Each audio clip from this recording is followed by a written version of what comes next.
2012 کی جنوری میں حاجی صاحب بہت بیمار ہو گئے، یہاں تک کہ ایک ایسا بھی وقت آ گیا کہ ان کا دل بالکل بند ہو گیا تھا۔ پھر مشینوں کے ذریعے سے دل کو حرکت دی گئی، لیکن اللہ کے فضل، اللہ نے احسان فرمایا کہ حاجی صاحب اس بیماری سے بالکل ٹھیک ہو گئے۔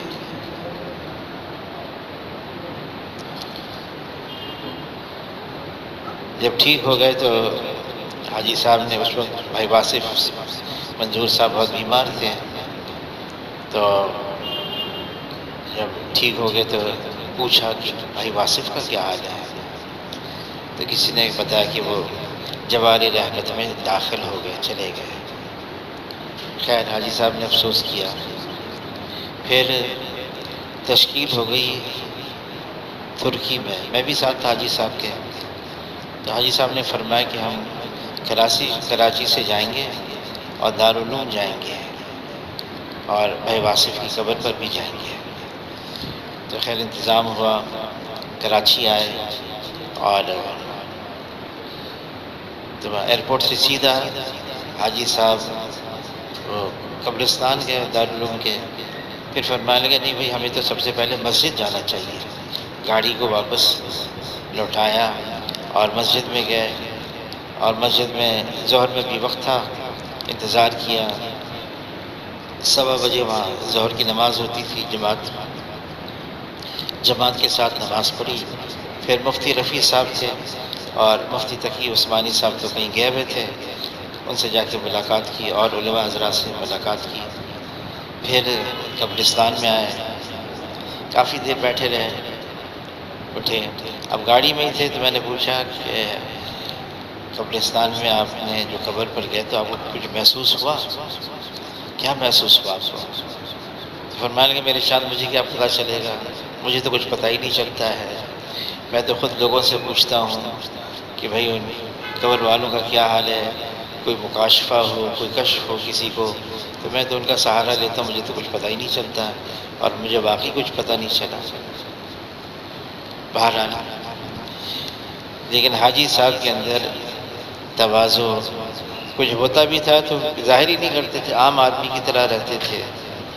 کسی نے اتنا کہہ دیا مشورے میں، حاجی صاحب تو اندر کمرے میں تھے، مشورے کی آواز کمرے میں جاتی تھی، تو کسی نے کہا کہ پچھلی دفعہ جو مشورہ ہوا بہت جلدی میں ہوا اور دعا بھی ہو گئی اور حاجی صاحب کو اطلاع بھی نہیں کی، اور حاجی صاحب بہت محسوس کر رہے تھے کہ مجھے بتایا کیوں نہیں اور مشورہ پورا ہو گیا۔ حاجی صاحب اندر سن رہے تھے۔ بہرحال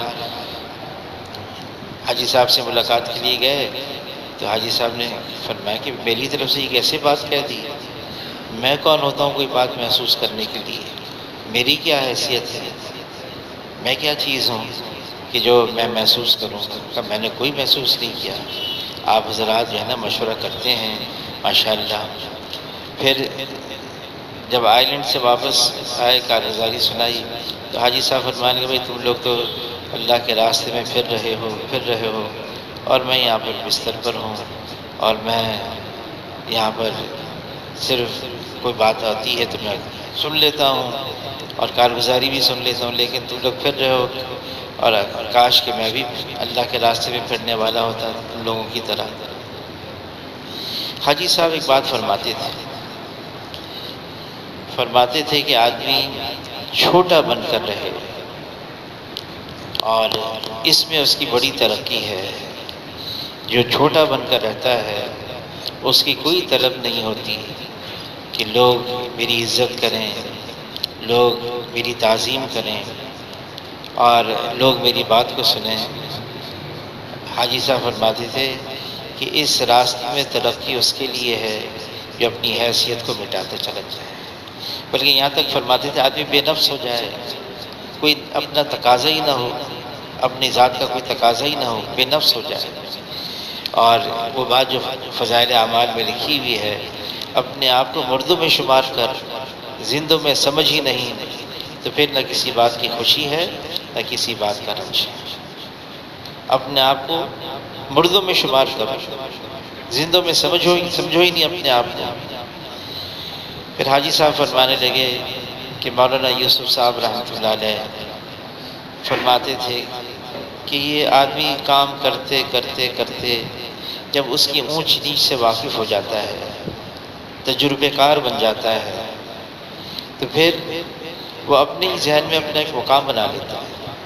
پھر وہ متوقع ہوتا ہے، اس کی توقعات یہ ہوتی ہیں کہ میرے آس پاس میرے ارد گرد جو لوگ جمع ہیں یہ میرے ساتھ وہ معاملہ کریں جو میں نے اپنے ذہن میں اپنا ایک مقام بنا دیا ہے۔ اب ظاہر ہے سب کو تو نہیں، وہ تو اس نے اپنے ذہن میں بنایا ہے، جب اس کے ساتھ وہ معاملہ نہیں کیا جاتا تو پھر یہ بگڑتا ہے، یہ جھگڑتا ہے، یہ لڑتا ہے اور یہ ٹوٹتا ہے۔ آدمی جتنا ترقی کرتا رہے گا اس راستے میں، فرمایا جتنی اللہ کی معرفت کھلتی چلی جائے گی، جتنی اللہ کو ہم اللہ سمجھ کر، پہچان کر اور اللہ کی مان کر زندگی گزاریں گے، اتنی آدمی کے اندر عاجزی اور انکساری ہوگی۔ فرمانے لگے دیکھو درخت ہے، جس ٹہنی میں پھل ہوتا ہے وہ ٹہنی جھکی بھی ہوتی ہے، اور جس ٹہنی میں پھل نہیں ہوتا وہ اکڑی بھی ہوتی ہے، وہ اونچی ہو جاتی ہے۔ فرمایا کہ عاجزی، تواضع، انکساری یہ اس بات کی پہچان ہے کہ ہاں اللہ نے اس کے سینے میں بہت کچھ رکھا ہوا ہے، اس بات کی علامت اور پہچان ہے۔ حاجی صاحب عام آدمی کی طرح رہتے تھے، مجمع میں رہتے تھے، اور ترغیب بھی یہ دیتے تھے کہ عام مجمع میں رہو، مسجد میں رہو۔ اور یہ بھی فرمایا کہ دیکھو جب آدمی ممبر پر بیٹھنے کا عادی بن جائے، اسے خوب بیان کروایا جائے اور اس کو ممبر کا عادی بنا دیا جائے، تو پھر اس کے بعد اس کو اگر یوں کہا جائے تم نیچے بیٹھ جاؤ اور کسی کا بیان ہو رہا ہے تم نیچے بیٹھ کے سنو، تو اس کے لیے بہت مشکل ہے، یہ بہت مشکل کام ہے اس کے لیے۔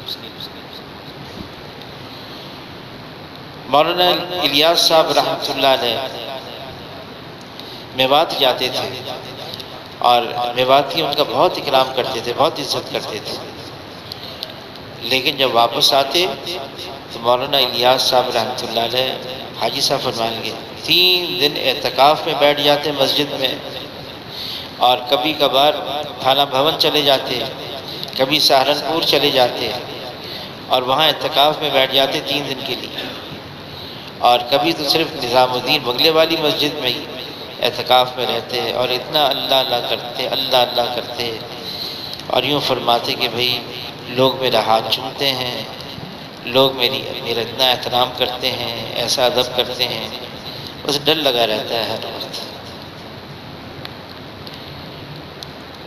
مولانا یوسف صاحب رحمۃ اللہ علیہ کے ملفوظات میں ہے کہ اللہ تعالیٰ نے قرآن پاک کو سورہ فاتحہ کے بعد الف لام میم سے شروع کیا ہے، الف لام میم ذالک الکتاب لا ریب فیہ، اور الف لام میم یہ حروف مقطعات ہیں،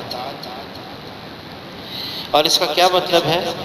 اللہ عالم بمرادہ، اللہ ہی اس کا مطلب جانتے ہیں۔ اور وہ یوں فرماتے تھے اس کی حکمت یہ ہے کہ اپنے جہل کا اقرار کرو، لا عالم میں نہیں جانتا، اور جو یوں کہتا ہے لا عالم میں نہیں جانتا، فرمایا کہ اس کے پاس آدھا علم ہے اور باقی آدھا علم حاصل کرنا اس کے لیے آسان ہے۔ جب آدمی یہ سمجھ بیٹھتا ہے مجھے آتا ہے، میں جانتا ہوں، میں سمجھتا ہوں، فرمایا کہ بڑوں کے ساتھ رہ کر بھی نفس اور شیطان دھوکے میں ڈال دیتے ہیں۔ بڑوں کے ساتھ تو آدمی رہتا ہے تو اس لیے رہتا ہے کہ اس کی اصلاح ہو جائے اور اللہ والوں کی صحبت سے فائدہ ہوتا ہے۔ مولانا یوسف بن نوری صاحب رحمۃ اللہ علیہ نے حضرت شیخ کے پاس بھجوایا اور فرمایا کہ بھئی اس کی تربیت فرما لیں۔ جب وہ واپس آئے تو حضرت شیخ کو پھر خط لکھا، فرمایا میں نے تو اس لیے بھیجا تھا آپ ان کی تربیت فرمائیں گے، یہ تو شیخ الحدیث بن کر آ گیا۔ کہ شیخ الحدیث کے پاس رہے اور یہ شیخ الحدیث بن کر آ گیا۔ فرمایا کہ عقیدت، ادب اور اطاعت کے ساتھ جب بڑوں کے ساتھ رہا جاتا ہے، عقیدت، ادب اور اطاعت کے ساتھ بڑوں کے ساتھ رہتے ہیں، پھر جا کے بڑوں سے فائدہ ہوتا ہے۔ اور اگر یہ باتیں نہیں ہیں، نہ عقیدت ہے ان سے، نہ ان کا ادب ہے، اور نہ ان کی تعظیم کے اندر اس کے کوئی تعظیم کرنے کا کوئی جذبہ ہے، اور ان کی بات کو بھی ماننا نہیں ہے، اطاعت کا بھی کوئی جذبہ نہیں ہے، فرمایا کہ اس طرح سے کوئی فائدہ نہیں ہوگا۔ ابو جہل تو حضور سے رشتہ داری تھی، اور ابو الحکم اس کا لقب تھا، بڑی سمجھداری کی بات کرتا تھا، سردار تھا قوم کا، قریش قبیلے سے تعلق تھا، مکہ مکرمہ میں رہتا تھا، اور بیت اللہ کی صفائی بھی وہی کرتا تھا، لیکن نہ عقیدت، نہ ادب، نہ اطاعت، کوئی فائدہ نہیں۔ آدمی جب چھوٹا بن کر رہے، فرمایا حاجی صاحب نے، جو سب سے زیادہ نقصان آدمی کو ہوتا ہے اس وقت ہوتا ہے جب اپنے سے بڑوں کی کوئی بات کمی اس کے سامنے آ جاتی ہے۔ اب ظاہر ہے وہ تو ساری انسان ہے، بے عیب ذات صرف ایک اللہ کی ہے، اللہ میں کوئی کمی نہیں، کوئی کجی نہیں، کوئی خامی نہیں، بے عیب ذات صرف ایک اللہ کی ہے۔ پھر اللہ تعالیٰ نے فرشتوں کو ایسا بنایا ہے کہ ان کے اندر معصیت کا جذبہ ہی نہیں رکھا، اور اللہ تعالیٰ نے انبیاء علیہ السلام معصوم عن الخطا بنایا، گناہ کر نہیں سکتے، اور صحابہ کرام محفوظ کے اللہ سے راضی ہو گئے، باقی ہم بچے ہیں۔ حاجی صاحب فرمانے لگے، سب سے زیادہ نقصان آدمی کو اس وقت ہوتا ہے جب بڑوں کی کوئی کمی دل میں آ جائے، پھر آدمی اس کام کے اندر رہتا نہیں۔ مفتی زین العابدین صاحب رحمۃ اللہ علیہ بیان فرما رہے تھے، تو بیان میں فرمایا، ایک روایت میں آیا ہے کہ انبیاء علیہ السلام 1.25 لاکھ کے قریب تھے۔ پھر فرمایا ایک روایت یہ بھی آئی ہے کہ 2 لاکھ کے قریب تھے۔ تو ایک صاحب کو اس پر کہا، میں نے تو یہ روایت کبھی نہیں دیکھی، کبھی نہیں سنی، کہاں سے روایت لے لی؟ اس انداز سے انہوں نے، حالانکہ تبلیغ کے اندر بہت آگے تھے، زیادہ وقت نہیں گزرا وہ نظر ہی نہیں آنے لگی، کیا وجہ ہے؟ آدمی جن کے ساتھ رہے، جن کے پاس رہے، جن کی صحبت اٹھائے، وہ پھر ایسا بن جائے کہ جو کچھ ہے نہیں اندر۔ مولانا جمشید صاحب رحمۃ اللہ علیہ حاجی صاحب پر ایسے فدا تھے، کراچی آئے ہوئے تھے مولانا جمشید صاحب، کوئٹہ سے یہاں پر پہنچے، حاجی صاحب کا پیغام آیا، بھائی ان کا علاج کراؤ، یہ اتنے کمزور کیوں ہو رہے ہیں؟ اور یہ ایک بات کو کئی دفعہ دہرانے لگے ہیں، ان کا حافظہ بھی کمزور ہو گیا ہے۔ تو خیر ان کو یہاں پر ڈاکٹر عبدالباسط صاحب سے بقایا ہسپتال میں وہاں لے کے گئے، ان کی لیبارٹری میں ان کے سارے خون کا ٹیسٹ ہوا، سب کچھ ہوا، اور جب ساری رپورٹیں آئیں سب ٹھیک تھیں، تو ان سے کہا کہ آپ کی ساری رپورٹیں ٹھیک ہیں۔ تو مولانا جمشید صاحب فرمانے لگے، یہ مجھے نہیں کہو، یہ ان سے کہو جن کو فکر ہے میری، یعنی حاجی صاحب، یہ ان سے کہو، میرے کو کوئی بیماری نہیں، بس بڑھاپا آ گیا ہے۔ فرمان لگے میرے پر کوئی بیماری نہیں، صرف بڑھاپا آ گیا۔ لیکن حاجی صاحب کی بات پر، کوئٹہ سے آئے، گرمی کا زمانہ، پسینوں میں، اور ابھی رائے گنج کے اسٹیشن پر ہی پہنچے ہیں، حاجی صاحب کا پیغام آ گیا کہ یہاں سے وہاں جانا ہے، دوسری جگہ جانا ہے۔ نہ آؤ دیکھا نہ تاؤ دیکھا، حاجی صاحب نے فرما دیا اب جانا ہے، حاجی صاحب نے فرما دیا اب جانا ہے۔ یہ جو ہمارے بڑے ہیں، انہوں نے جو زندگیاں گزاری ہیں جس مشقت اور مجاہدے کے ساتھ، ہمیں اندازہ نہیں ہے۔ جب رائے گنج میں جب جاتے تھے شروع میں، جب پہلی دفعہ گیا 69 میں، کوئی پنکھا نہیں، ایک بلب جلتا تھا بیچ میں بس، اور مشکل سے اس کی روشنی ہوتی تھی، اسی روشنی میں ہم قرآن کی تلاوت کرتے تھے رات کو۔ اور وہاں پر پینے کے لیے مٹکے میں پانی ہوتا تھا، کنویں کا پانی ہوتا تھا کھارا، باہر کوئی ہوٹلیں نہیں تھی، اور دسترخوان بچھتا تھا تو دسترخوان کو کچھ دیر کے لیے اس کی جو بھاپ ہوتی تھی وہ نکل جائے، پھر بعد میں اس کے پر دسترخوان پر آتی تھی۔ پھر ٹین کے ڈبے تھے ڈالڈا کے زنگ آلود، اس میں پانی ہوتا تھا پینے کے لیے، اور روٹی اتنی موٹی کئی جگہ سے کچی ہوتی تھی، اور سالن بالکل پانی کی طرح۔ کبھی کبھار اس سالن میں چنے کی دال کا کوئی دانہ نکل آتا تھا، جس کو نکل آتا تھا وہ بڑا خوش ہوتا تھا، دکھاتا تھا، جو ساتھ بیٹھے ہوتے تھے کہ بھئی آج چنے کی دال کا دانہ نکل آیا ہے۔ جو مشقتیں اٹھائی انہوں نے۔ پھر حاجی صاحب صرف اپنے لیے نہیں، اوروں کو بھی ترغیب دیتے تھے، نہیں بھائی مشقت اٹھاؤ، ہمارے کام کی بنیاد قربانی ہے، مشقت ہے۔ مولانا یوسف صاحب رحمۃ اللہ علیہ جب پاکستان آئے، بلال پارک میں شب جمعہ تھی، بیان فرمایا لاہور میں۔ بیان کے بعد تشکیل ہو گئی، سارا کام مکمل ہو گیا تو گر گئے۔ تو بھائی شفیع قریشی صاحب رحمۃ اللہ علیہ، ان کی گاڑی بڑی تھی، اپنی گاڑی میں بٹھایا تو مولانا یوسف صاحب پوچھنے لگے بھی کہاں لے کے جا رہے ہو؟ کہا میں وہ ہسپتال لے کے جا رہا۔ کہا نہیں وہ مجھے ہسپتال نہ لے کے جاؤ، وہاں عورتیں ہوتی ہیں، وہ مجھے ہاتھ لگائیں گی، انجیکشن لگائیں گی، وہاں نہ لے کے جاؤ۔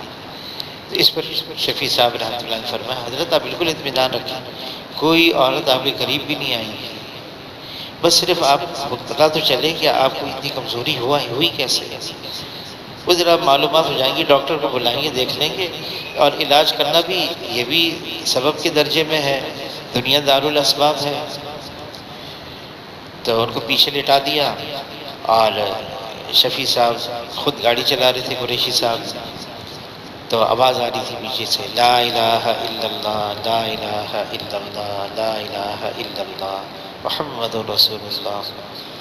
آواز آتی گئی، جب ہسپتال کے قریب پہنچے ایمرجنسی کے دروازے پر تو آواز بہت مدھم ہو گئی تھی، اور جب اندر بھاگ کے ڈاکٹر بلایا گیا تو آواز تو بالکل بند ہو گئی تھی۔ تو ڈاکٹر نے بتایا بھئی ان کا تو انتقال ہو گیا ہے۔ صرف 48 سال اس وقت ان کی عمر تھی، اور 28 سال کی عمر میں ان پہ ساری ذمہ داری ڈالی گئی، اور کل 20 سال، اور 48 سال میں ان کا انتقال ہو گیا۔ اب جو ہے وہ کیا کریں؟ تو نظام الدین حضرت شیخ کے پاس پوچھا گیا کیا کرنا ہے، تو حضرت شیخ نے فرمایا بھائی اگر یہاں لا سکتے ہو تو یہاں لا دو سہولت کے ساتھ۔ کہ حضرت رائے پوری رحمۃ اللہ علیہ کا بھی یہاں انتقال ہوا تھا، لیکن اس زمانے کے اندر لے کے جانا ہندوستان کوئی آسان کام نہیں تھا، اور کیا کریں، کوشش کرتے، کوشش کی، اور مولانا یوسف صاحب رحمۃ اللہ علیہ ان کے جنازے کو ہندوستان پہنچا دیا، نظام الدین دہلی پہنچا دیا۔ اب دہلی کے اندر اتنا مجمع امنڈ آیا، مولانا امام احمد بن حنبل رحمۃ اللہ علیہ ان کا قول ہے کہ دیکھنا ہمارے مرنے کے بعد ہمارے جنازے گواہی دیں گے کہ ہم کتنے حق پر تھے۔ امام احمد بن حنبل رحمۃ اللہ علیہ، اتنا مجمع امنڈ آیا مولانا یوسف صاحب رحمۃ اللہ علیہ کے انتقال پر۔ خیر لوگ ان کی زیارت کر رہے تھے، مستورات میں سے بھی تقاضا میں ہم بھی دیکھیں گے، اہلیہ حیات ہیں، والدہ بھی حیات ہیں۔ اب مردوں کو ہٹایا گیا، پردہ کیا گیا، کپڑے لگائے گئے، چادریں لگائی گئیں، اب مستورات آئیں دیکھنے کے لیے۔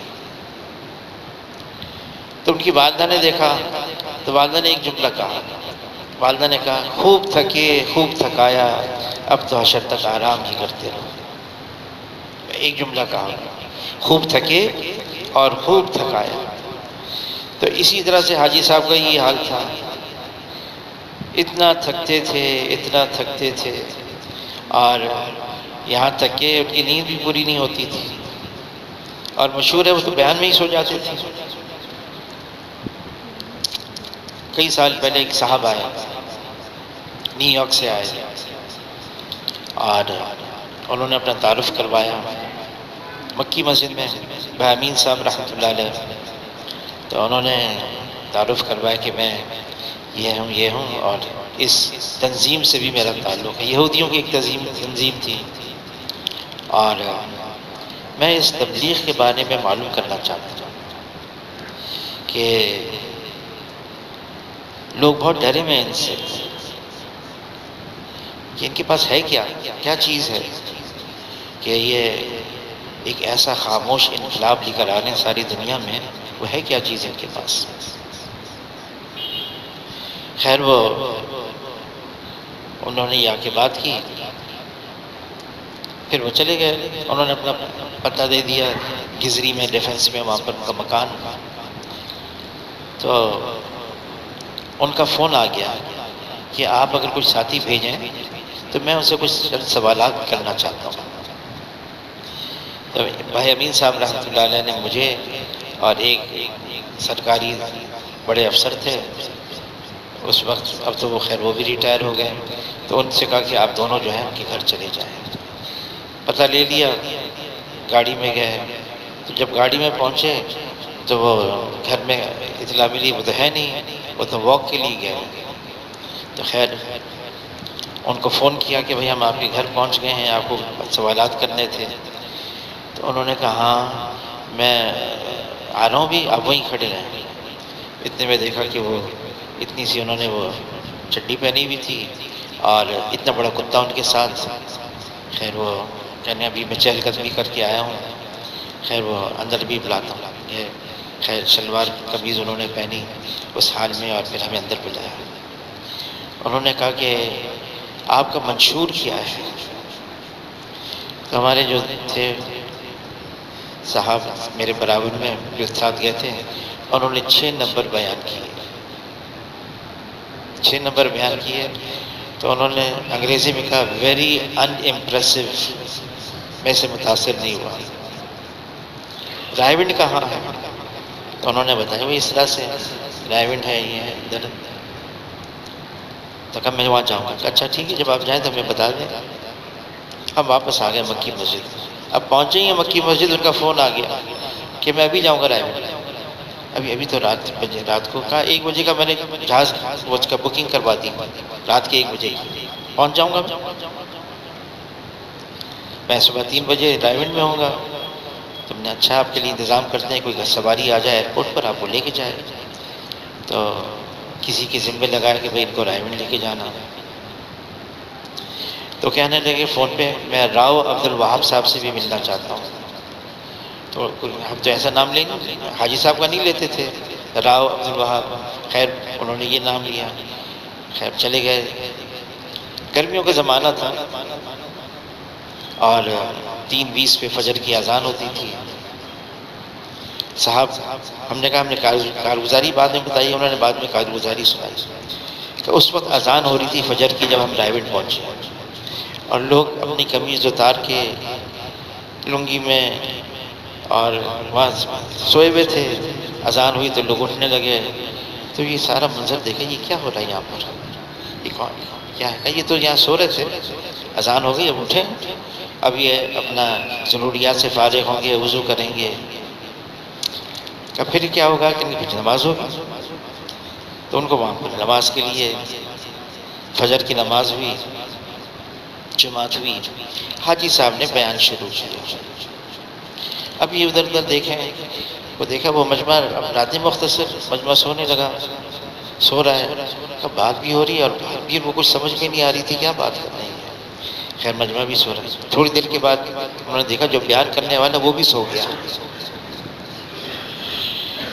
اتنے حیران ہو گئے یہ کیا ہے، بیان کرنے والا بھی سو گیا اور سامنے جو مجمع بیٹھا یہ بھی سو رہا ہے۔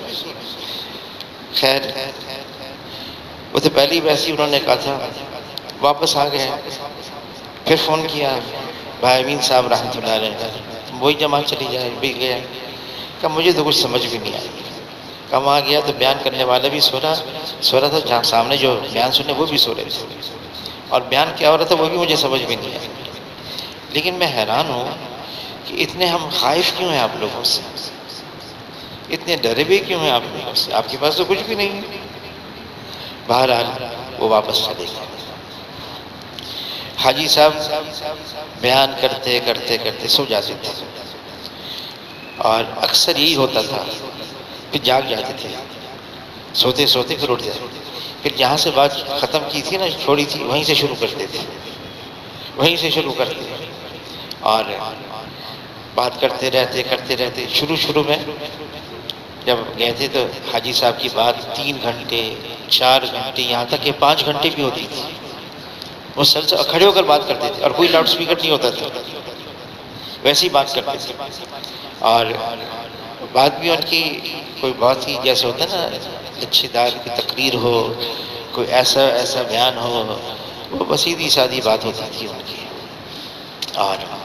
اور بات ایک ہی ہوتی تھی اکثر کہ ہم حضور کے امتی ہیں، اور امتی ہونے کی حیثیت سے ہماری ذمہ داری ہے، اور یہ جو محنت ہے یہ ہم افراد نہیں بنا رہے، امت بنا رہے ہیں، افراد نہیں بنا رہے، امت بنا رہے ہیں۔ بہرحال حاجی صاحب کا جو آخری جو بات تھی اپنے کمرے میں وہ یہی تھی، اس کام کے اندر وہی ترقی کرے گا جو اپنی حیثیت کو مٹاتا چلا جائے گا۔ جس نے اپنی حیثیت قائم کر لی وہ کبھی بھی ترقی نہیں کر سکتا۔ فرمایا یہ کام ہے، ہمیں اپنی ذات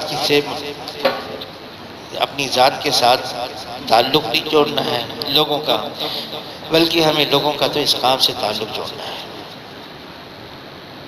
اس کام سے لوگوں کا تعلق جوڑنا ہے۔ فرمایا کہ جو کہے گا، جو یوں کہے گا کہ مجھے بڑا مانو، فرمایا یوں سمجھ لو اس سے ضرور کوئی نہ کوئی لغزش ہو، کوئی کوتاہی ہو گئی، اس سے کوئی گناہ ہو گیا جس کی وجہ سے وہ یہاں تک پہنچ گیا۔ کہنے گا یہ تو صحابہ کرام اتنے اونچے تھے، اتنی مقدس ہستیاں، بلکہ انبیاء علیہ السلام کے بعد اگر رتبہ کسی کا ہے تو وہ تو صحابہ کرام کا ہے، اور امت میں سب سے افضل ترین امت کے اندر وہ صحابہ ہیں، اور بعد کے سارے غوث، کتب، ابدال، ولی اللہ سب کو جمع کیا جائے، اور سب کو جمع کرنے کے بعد بھی ایک صحابی کیا، ایک صحابی کے بدن کے ایک بال کی برابری بھی وہ کر نہیں سکتے، صحابہ کا اتنا اونچا درجہ۔ لیکن ایک تابعی فرماتے ہیں میں اتنے صحابہ سے ملا ہوں، اتنے، اور ان سب کو اپنے اوپر نفاق کا ڈر گزرا ہے، نفاق کا ڈر گزرا۔ کتنی اونچی ہستیاں، ابو بکر رضی اللہ تعالیٰ عنہ، جن کے بارے میں حضور فرما گئے جنت کے 8 دروازے ان کے لیے کھلے ہوئے ہیں، ہر جنت کے دروازے سے یہ آواز آئے گی اے ابو بکر یہ اعزاز مجھے مل جائے کہ آپ میری جانب سے جنت میں داخل ہوں۔ لیکن ابو بکر ان کا حال یہ تھا، واقعی یہ حال تھا، تنکا لیتے، کاش ابو بکر یہ تنکا ہوتا، کاش میں مومن کے بدن کا بال ہوتا، کاش میں کسی درخت کا پتا ہوتا، اور ان کی یہاں کوئی بناوٹ نہیں تھی، کوئی دکھاوا نہیں تھا، کوئی تسنع نہیں تھی، جو دل میں تھا وہ ان کی زبان پر تھا۔ اور اجماع امت ہے کہ انبیاء کے بعد اگر درجہ ہے تو ابو بکر رضی اللہ تعالیٰ، لیکن اپنی حیثیت کو مٹایا ہوا تھا، روتے تھے میرا آخرت میں بنے گا کیا؟ عمر رضی اللہ تعالیٰ مشہور ہے جس راستے سے گزر جائیں شیطان ہمت نہیں کرتا تھا اس راستے سے گزرنے کی، لیکن رات کو ابو عمر رضی اللہ تعالیٰ رو رہے ہیں اور کیا کہنے، کاش میری ماں نے مجھے جنا ہی نہ ہوا ہوتا۔ واقعی ان کی دل کی آواز تھی، میں تو کچھ بھی نہیں۔ کسی نے کہہ دیا، اے عمر تمہاری وجہ سے دین چمک گیا۔ فرمایا نہیں، یہ دین ہے جس کی وجہ سے عمر چمکا ہے۔ کسی نے کہا حاجی صاحب سے کہ فلاں صاحب بہت مشہور ہو گئے ہیں، بہت مشہور ہو گئے ہیں، ہر ایک کے پاس چلے جاتے، بڑے بڑے لوگ ان کو بلاتے ہیں۔ تو حاجی صاحب نے فرمایا مشہور ہونا اور بات ہے، مقبول ہونا اور بات ہے۔ فرمایا جو مقبول ہو جاتا ہے وہ ہر کام سنت کے مطابق کرتا ہے، وہ ہر کام شریعت کے مطابق کرتا ہے، اور اگر اس سے کوئی غلطی ہو بھی جاتی ہے پھر دوبارہ اس کو نہیں دہراتا ہے۔ یہ حاجی صاحب نے فرمایا۔ اور فرمایا جو مشہور ہو جاتا ہے تو پھر سنت کیا شریعت کیا، پھر تو اسی میں مبتلا ہو جاتا ہے۔ فرمایا کہ ہمیں تو یہ کام کرنا ہے اور صفات قبولیت کے ساتھ کرنا ہے۔ فرمایا صفات قبولیت کے ساتھ ایک تو یہ ہے کہ تلاوت کر رہے ہیں، ہاں کر رہے ہیں، ذکر کر رہے ہیں، ذکر کر رہے ہیں، لیکن کیا واقعی ہمارا یہ حال بن گیا ہے کہ ہم صفات کے ساتھ یہ سارے اعمال کر رہے ہیں؟ نماز پڑھ رہے ہیں، اللہ کے سامنے حاضری ہے، کتنا اس کا استحضار ہے۔ اکرمہ جب قرآن کھولتے ہیں، ھذا کلام ربی ھذا کلام ربی، یہ میرے رب کا کلام ہے، یہ میرے رب کا کلام ہے، بے ہوش ہو جاتے ہیں، عجیب حال ہو جاتا ہے۔ تسبیح پڑھ رہے ہیں ہم، تسبیح سبحان اللہ، الحمدللہ، لا الہ الا اللہ، اللہ اکبر، یہ خیال تک نہیں آتا کہ ہم اللہ کا نام لے رہے ہیں، یہ خیال تک نہیں آتا۔ حالانکہ جناب رسول اللہ صلی اللہ علیہ وسلم ہمیں کیا فرما رہے ہیں امت کو؟ ان تعبد اللہ کأنک تراہ فإن لم تکن تراہ فإنہ یراک، ایسی عبادت کرو اللہ کی جیسے تم اللہ کو دیکھ رہے ہو، ان آنکھوں سے دیکھ رہے ہو، ایسی عبادت کرو اللہ کی۔ اور اگر یہ کیفیت نہیں بنا سکتے، اللہ تو تمہیں دیکھ رہے ہو۔ ایک صاحب کہنے لگے کہ بس ایسی بد نظری ہو گئی ہے مجھے، پھر وہ مجھے میسج کرتے رہے، یہ ہو گیا یہ ہو گیا، تھوڑی دیر کے بعد میں نے دیکھا وہ میسج ڈیلیٹ ہو گیا۔ تو میں نے ان سے پوچھا کہ یہ کیسے آپ ڈیلیٹ کر دیتے ہیں میرے پاس؟ کہنے کہ آپ کے بہت سارے مرید ہیں نا، سب دیکھتے رہتے ہیں آپ کے موبائل کو، اس لیے میں نے کہا کسی کو یہ بات نہ پتہ چل جائے، ڈیلیٹ کر دیا۔ تو میں نے کہا لیکن اللہ بھی تو دیکھ رہا ہے، اس کا کیا ہوگا؟ وہ بھی تو ڈیلیٹ کرنا ہے۔ پھر بعد میں اس کا پیغام آیا کہ میں روزانہ صلاۃ التوبہ پڑھ رہا ہوں، کہ ان گناہوں کو ڈیلیٹ کرنے کے لیے بھی تو طریقہ بتا دیا ہمیں، توبہ کرنا، استغفار کرنا، اللہ سے معافی مانگنا۔ تو میں صلاۃ التوبہ آج کل روز پڑھ رہا ہوں، اللہ سے معافی مانگنا۔ ایسی عبادت کرو جیسے تم ان آنکھوں سے اللہ کو دیکھ رہے ہو، اپنی کیفیت ایسی بناؤ، اللہ کا استحضار ہو جائے، اتنا اللہ اللہ کرو۔ حاجی صاحب جب سب سے آخر میں 2 اجتماعات کے درمیان میں جمعرات کا دن تھا، آئے وہاں پر حویلی میں اور بات فرمانے لگے، پھر یہ فرمایا آخر میں اتنا اللہ اللہ اللہ کرو کہ اللہ کا استحضار ہو جائے۔ اور پھر وہاں سے سیدھا ہسپتال چلے گئے، پھر وہاں تو پھر ان کا حال ہی ہو گیا تھا۔ ڈینگی ہو گیا تھا ان کو، بس خون ناک سے ہونٹوں سے ہر جگہ سے رس رہا تھا ان کا بہرحال۔ تو حاجی صاحب نے فرمایا کہ اللہ کا استظہار ہو جائے، کیونکہ یہی وہ چیز ہے، یہی وہ دولت ہے، اللہ کا استظہار، جو آدمی کو حرام کردہ چیزوں سے روک سکتی ہے۔ اس کے علاوہ کوئی اور چیز نہیں، کوئی اور چیز نہیں۔ عرض کیا اللہ کے رسول، صاحب تقوی متقی پرہیزگار میں کیسے بنوں گا؟ فرمایا کہ اللہ کی حرام کردہ چیزوں سے اپنے آپ کو روک لو، سب سے زیادہ متقی بن جاؤ۔ گناہوں سے بچنا سب سے بڑا تقوی ہے، گناہوں سے بچنا سب سے بڑا تقوی۔ اللہ کا استحضار ہو جائے، اور واقعی صحابہ کرام کا ایسا ہو گیا تھا کہ علی رضی اللہ تعالیٰ عنہ فرماتے ہیں اگر میرے اور اللہ کے درمیان کے پردوں کو ہٹا دیا جائے تو میرے ایمان میں ذرے برابر کا اضافہ ہو، میں تو اب بھی ایسا ہوں جیسے ان آنکھوں سے اللہ کو دیکھ رہا۔ اور واقعی ان کا یہ حال بن گیا تھا، واقعی حقیقتاً ان کا یہ حال بن گیا تھا۔ عثمان رضی اللہ عنہ فرماتے میں بیت الخلاء کے لیے باہر جنگل میں جاتا تو میں کہتا اللہ تو دیکھ رہے ہیں، اتنی حیرانگی ہوتی، مجھے پریشانی ہوتی، یہ ستر کیسے کھولوں اپنا؟ اللہ کا اتنا استحضار۔ اور شیخ الحدیث مولانا زکریا صاحب رحمہ اللہ نے لکھا ہے جب آدمی بیت الخلاء جاتا ہے نا، پھر واپس آتا ہے، پھر کہتا ہے غفرانک، استغفار پڑھتا ہے، اے اللہ مجھے معاف کر دے۔ تو فرمایا یہ غفرانک کیوں ہے؟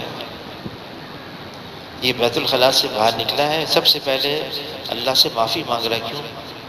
اے اللہ ایسی گندی جگہ پر بھی میرا ذہن تیری طرف جاتا رہا، تو مجھے یاد آتا رہا، ایسی گندی جگہ بھی مجھے معاف فرما دے۔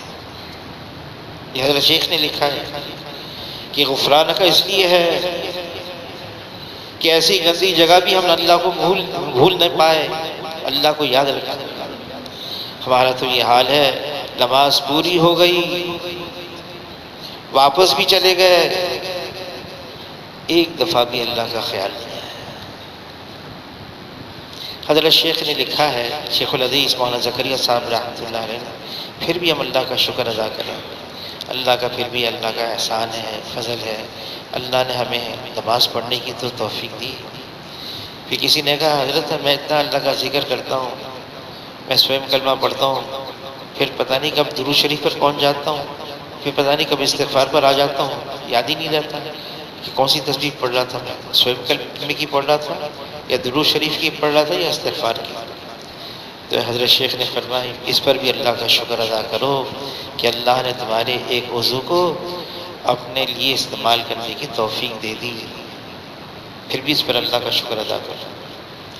لیکن ہمیں واقعی حاجی صاحب نے جو فرمایا اتنا اللہ اللہ کریں، اللہ کا استحضار ہو جائے، کیونکہ اللہ تعالیٰ خود فرماتے ہیں نفس کو کون قابو کرے گا، گناہوں سے اپنے آپ کو کون بچائے گا؟ یہ اللہ نے فرما دی وَمَنْ خَافَ مَقَامَ رَبِّهِ وَنَهَى النَّفْسَ عَنِ الْهَوَىٰ، جس کو اس کا خوف ہوگا مجھے اللہ کی یہاں حاضری دینی ہے اور ساری زندگی کا حساب دینا ہے، مجھے اللہ کے سامنے کھڑے ہونا ہے، جواب دینا ہے، جس کو اس کا استحضار ہوگا وہی اپنے نفس کو قابو کر سکتا ہے، وہی اپنے نفس کو قابو کرے گا، اس کے علاوہ کوئی اور صورت نہیں ہے۔ اتنا اللہ کا استحضار ہو جائے، دھیان اتنا جم جائے ہمارے اوپر، اتنا اس کو پکائیں کہ ہر وقت یہ خیال رہا اللہ دیکھ رہا ہے، میں دیکھ رہا ہوں یا کم سے کم اللہ تو دیکھ رہا ہے، اور کوئی چیز اللہ سے ڈھکی چھپی نہیں ہے، وہ ہمارے ہر سکنات سے واقف ہے، دل میں کیا خیالات آ رہے ہیں اس سے بھی اللہ خوب باخبر ہے، واقف ہے، خوب جانتے ہیں اللہ تعالیٰ۔ ہاں یہ اور بات ہے کہ اللہ نے ہمارے ساتھ ستاری کا معاملہ فرمایا ہے۔ مولانا یوسف لدھیانوی صاحب رحمۃ اللہ علیہ فرمانے لگے اگر گناہوں کی بدبو ہوتی جس کو ہم سونگھ سکتے اور ہے گناہوں کی بدبو، فرمایا جب جھوٹ انسان بولتا ہے رحمت کا فرشتہ 1 میل دور اس بدبو کی وجہ سے بھاگ جاتا ہے، دور چلا جاتا ہے۔ تو گناہوں کی بدبو ہے لیکن ہم سونگ نہیں سکتے، اگر سونگ سکتے نا تو فرمایا پھر کوئی ہمارے اطراف میں نہیں بیٹھ سکتا تھا، کوئی ہمارے اطراف میں نہیں بیٹھ سکتا تھا۔ وہ تو اللہ نے